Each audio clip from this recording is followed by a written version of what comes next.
You do have the affidavit with you? I do have it, Your Honor, in front of me. Okay. Please clarify what you meant under paragraph 5 of your affidavit. Your Honor, paragraph 5 asks, based on my professional expertise, what do these symptoms mean? That, your Lordship, is what I understood. My answer to that is that, based on my experience, those type of symptoms, depending on the probability of disease, which depends on your risk factors, would imply that you could be having a heart attack. That is my simple answer. And based on paragraph 6 of your affidavit, what role or steps did you take with respect to the first petitioner having been presented before you? Your Honor, if a man of that age and risk factors presents, there are standard protocols that we follow in medicine to evaluate that person. In this particular person, I must admit, there was additional risk factors of stress. And stress has got its own problems of affecting the heart in a condition that we call the Takotsubo syndrome. I refer you to paragraph 7 of your affidavit. Please clarify what you meant in that affidavit on paragraph 7. Again, Your Honor, in medical practice, and it is standard that can be confirmed from all parts of the globe, if somebody presents with chest pain in hospital and has necessary risk factors, you are then hospitalized for evaluation to see the extent and the dangers at which this poses. What examinations did you conduct? The examinations, again, Your Honor, are standard. Apart from the physical examination, taking a proper history of the circumstances, then you proceed with specific tests, which includes what we call a tracing of the heartbeat for purpose of this court, called an ECG, an ultrasound of the heart, for this purpose of layman's terms, an image of the heart, and blood tests to check for any heart muscle damage, which again, Your Honor, is all standard. Thank you, my lord. So what you are referring to was in paragraph 6 of the affidavit? Your Honor, exactly. That's the point. And the things I've mentioned are in that affidavit. The ECG, for those who understand, electrocardiogram, the echo, and the blood tests. I've not gone outside that context. Thank you. Please refer to paragraph 4 of your affidavit and annexure marked DKG 3. Annexure marked DKG 3. Can you explain the timings reflected in those documents?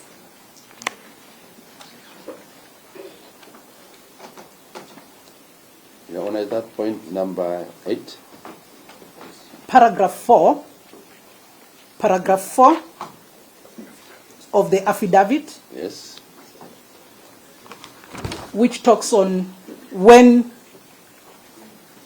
you approximately met the first petitioner. Oh, I've seen it now. DKG. Thank you. Yeah, Your Honor, as I mentioned earlier, that was on the day of admission, which we just clarified just now from my handwritten note of the hospital notes, which was on the 17th of October 2024 at 3:25 p.m. Now, my lord, now the witness is confirming why you're hearing objections. The witness is referring to his handwritten notes, which are not attached to the affidavit. My apologies, Your Honor. I'll not refer them again. Okay, please refer to paragraph 4 of your affidavit, Yes. and annexure DKG3. Yes. That annexure is titled Discharge Summary. I think you should have somebody to assist the doctor. Yeah.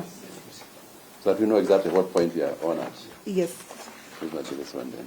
And there are timings mentioned in paragraph 4 of your affidavit, Yep. and there are timings indicated in the discharge summary. Could you explain those timings? Is the date of admission, the date of discharge, will that be the issue? Yes. Your Honor, this is the day of discharge, the day of admission is the time that the patient was admitted to hospital. As I mentioned earlier, it's written here as 4:18 p.m. I would qualify that, Your Honor, that we must understand what admission date and time. No, my lord, that's exactly what the law says the witness can't do. Yes, that one we can do. I can't explain. No, Your Honor, respect What that. you should try to avoid Yeah, is any interpretation Of of the the document outside the document. no problem. Admission time 4:18 p.m., 17th October 2024. Discharge 20th November 2024, 1:06 p.m. Okay. Under paragraph 4, there is a timing of 3 p.m. What transpired at that time? 3 p.m. is the time of admission that the patient arrived in the hospital and was duly attended to. Just a clarification. 3 p.m. and there is the 4:18 p.m. That's what I was going to, and I was stopped from saying, Your Honor. Please clarify those. If I'm allowed. What happened at 3 p.m.? What happened at 4:18 Exactly, p.m.? Your Honor. That's My lord, we still retain the objection. It is in black and white in the Evidence Act. If it is in the document, no amount of oral evidence from this witness can be admitted for purposes of adding to, subtracting from, clarifying, or all these things is now purporting to do. Your Honor. Let me rephrase that, Your Honor, and because the times you've read them out, when did you see the patient? What time did you see the patient? 3:25. As per paragraph 4 of your affidavit. Yeah. What time did you see the patient? Approximately 3 p.m. Okay. What time was the patient admitted to hospital? At that time that I talked about. Which was? 3 p.m. But on the paper here, and you must allow me to clarify because you have to understand why that date is there, or that time is there. That's why we are here, to explain to you the discrepancy between 3 and 4. Your Honor, if you allow me, I have an answer to that. Answer what you asked me. Yeah. Answer. Proceed. The discrepancy is because as one comes to hospital, that is not admission. Admission is when the technical details are entered in the admission papers after all other factors have been taken care of. Who is your insurance, who is paying, and then the accounts department will put that time as the admission time. Okay, thank you very much. If there's no cover for that, you will not be admitted, even if you have been seen. Thank you. Thank you, Daktari. Now, refer to paragraph 8.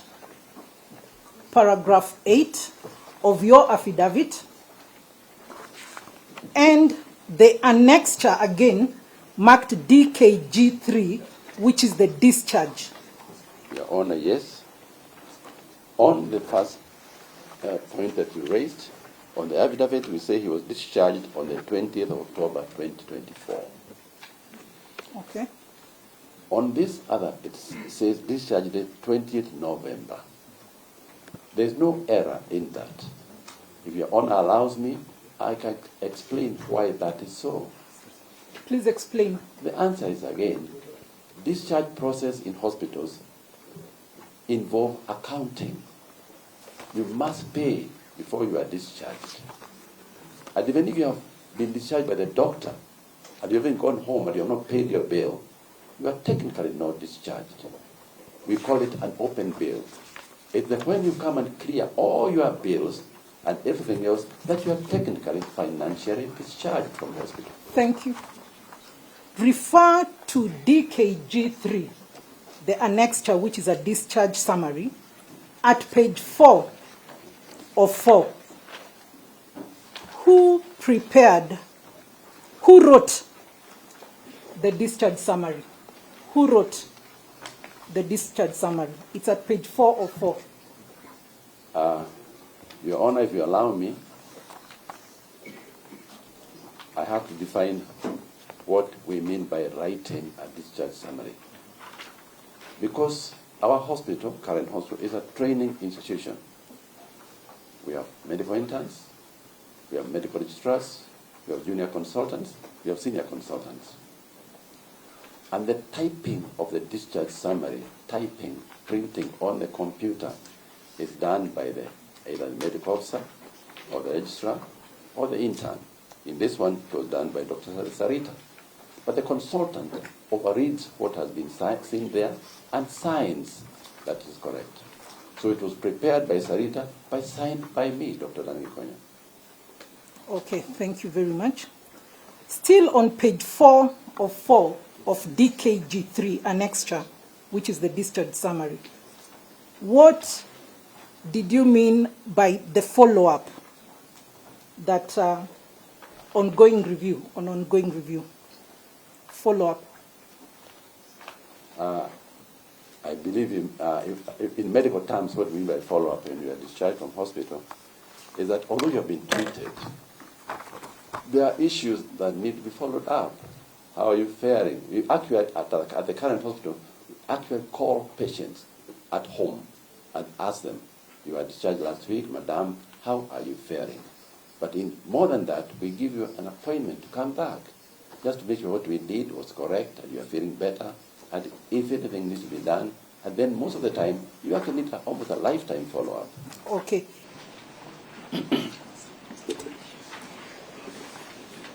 Now, Dr. Gikonyo, the affidavit that you presented before court is sworn on the 28th of April 2026.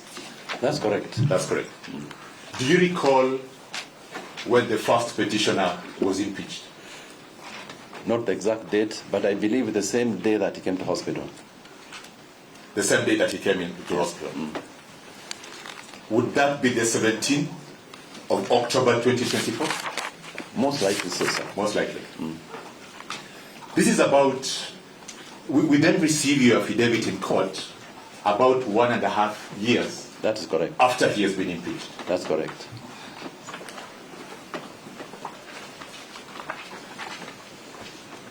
Now, going back to your evidence, and I'll be very brief, my lord. When asked a question on whether the documents you presented would have been presented to the Senate, your answer was, the request has come now. That is what I had you to answer to one of Dr. Kiako's questions. Yes, that's why I'm here today. The request has come now. That's why I'm here today, sir. So the request, Dr. Gikonyo, to file the affidavit and the attached documents has come now. That is what you said, yes? Yes, I mean now, yes. From whom did you receive the request? From the petitioner. You received the request from the petitioner? Yes.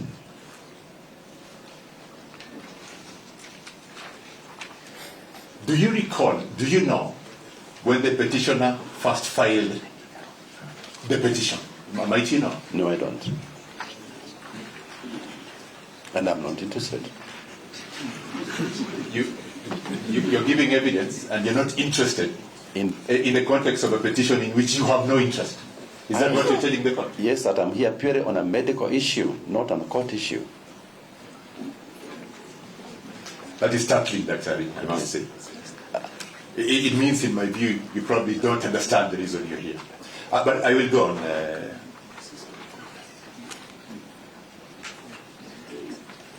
You have also, and this is my last question, mine, very brief. You have also confirmed that you do not know whether the affidavit and the documents attached were before the Senate. Do you have any information on that? Not at all. You don't have any information on that? And I agree with you, sometimes I really don't know why I'm here.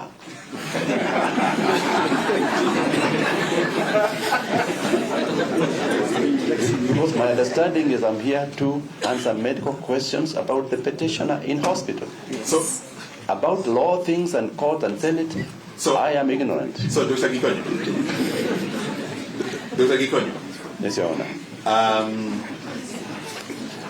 You cannot tell the court, from what I understood, whether the affidavit and the documents presented today, the affidavit sworn by yourself on the 28th of April, were before the Senate at the time of the impeachment proceedings. I wouldn't know. And You didn't know. Your That's Honor, okay. I have no interest in those matters. That's okay. That's okay. We understand that you do not know why you're here. Madam, those have been my very brief questions on behalf of the Senate. I beg to. Thank you.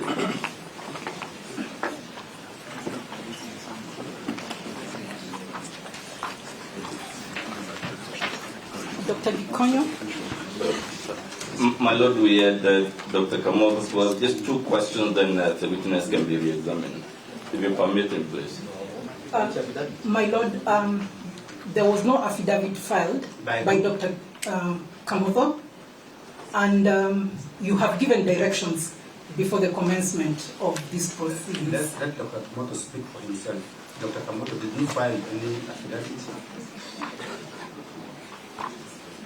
Yes, my Lord, my lady. Did you file any affidavit? We have put our responses. We are doing a joint approach to this matter. We have a joint approach to this matter, and that's why you find, my Lord, that not every one of us makes submissions or presentations on every occasion. I think while you could be correct, if I allow you, then there's no basis why I cannot allow the other side, because they could also just hang on that point. I think for clarity or purpose, I don't think it's fair to allow you to speak. Very well. We are most obliged.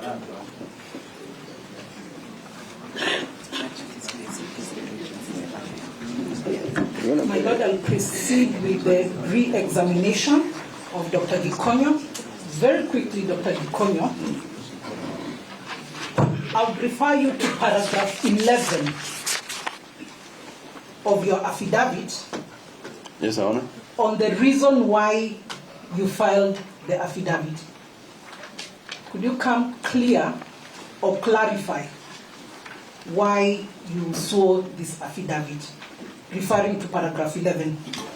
Your Honor, that is the way I understood it, until I was made to understand that I had to understand other things of the Senate and other court matters. Because as far as I'm concerned, Your Honor, that paragraph summarizes why that I make this affidavit in my capacity as a medical expert, not a legal expert, in adult cardiology, to assist this honorable court in establishing that the first petitioner was duly admitted to hospital on the date in question, underwent treatment. That was my understanding. And you had earlier confirmed that the contents of your affidavit were true? Completely. To the best of your knowledge? Completely. Thank you. And I took a note on that. Just to clarify a few issues that have propped up during cross-examination, and I will go back to paragraph 4 of your affidavit, and I'll be direct this time round because it cropped up. Is there any admission issues in paragraph 4? None at all. Thank you. So at 3 p.m. on 17th of October 2024, what exactly happened? At around 3 p.m. is the word. Approximately is the word. Yes. If you want to know the exact time, it was 3:25. I have it. What happened? At around that time is when the in hospital. Thank you. We took him in. We started the normal thing that we do for history taking his weight, blood pressure, and such.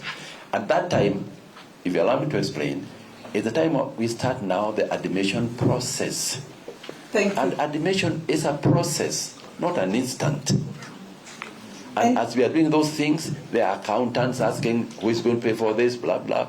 And when they are ready, then they fix on the computer, this man is now admitted. So when was he admitted? According to our document here, 4:18 p.m. That is when the actual documentation of admissions were completed. These are technical details of timing and writing. Before that time, we are still seeing the client. We are doing the necessary things.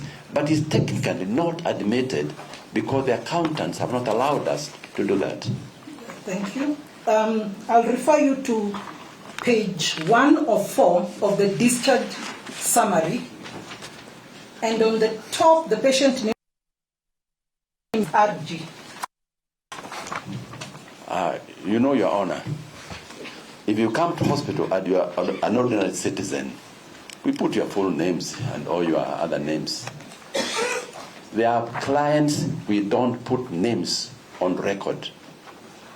My Lord, we still object. That evidence is extrinsic to the record. It is inadmissible.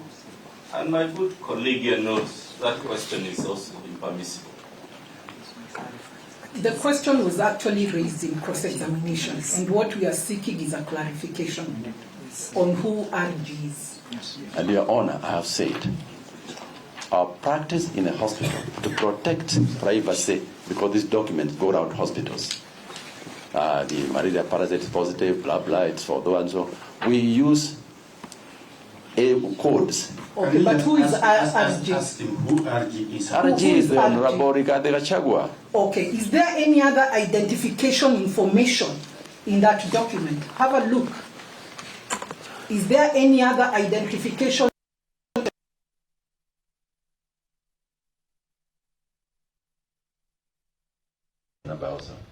Thank you.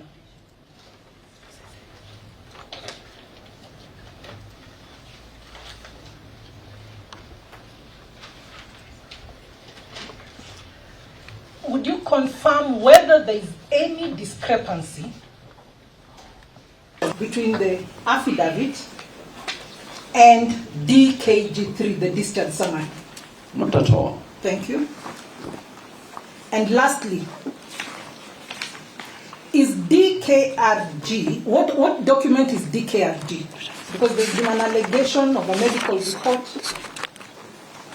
What is DKRG? It's a discharge summary. It's a discharge summary. It's not a medical report. A medical report gives details that may not necessarily be required by this court. But if required, Your Honor, it's available. And in your discharge summary, you are confirming what you deponed to in paragraph 11 on the purpose of the affidavit. Absolutely, Your Honor. Which is admission, discharge, and treatment. Absolutely. Thank you, Your Honor. That's all. Just one very brief question, Dr. Gikonyo. It was put to you by Dr. Kionkulu that you admitted the petitioner, His Excellency Rigathi Gachagua, to hide him, suggesting he wasn't sick. And I think you responded by laughing. Now that you have finished laughing, will you please answer the question? Was Rigathi Gachagua sick or not sick? Why are you hiding him in your hospital? Please answer. It is a serious question. I must say I laughed because I thought it was not a serious question, because maybe it is not common sense. But however, the answer is yes, he was sick. We admitted him. We have data that's available to any medical person. We have medical reports. We have traces of his ECG, his echoes, everything, lab data that's available and available on demand by this court. And apart from the documents, Dr. Gikonyo, you are here as a doctor, head doctor who was treating him. Your Honor, that's why you called me, to answer those questions. And I've answered to the affirmative. I was the one who was treating him with my team. He was sick. We have data. We have provided an affidavit. If there's any further questions, we will provide it. That's all, my lord, your leadership. Thank you, Daktari, for coming to clarify those issues. You may now take your seat.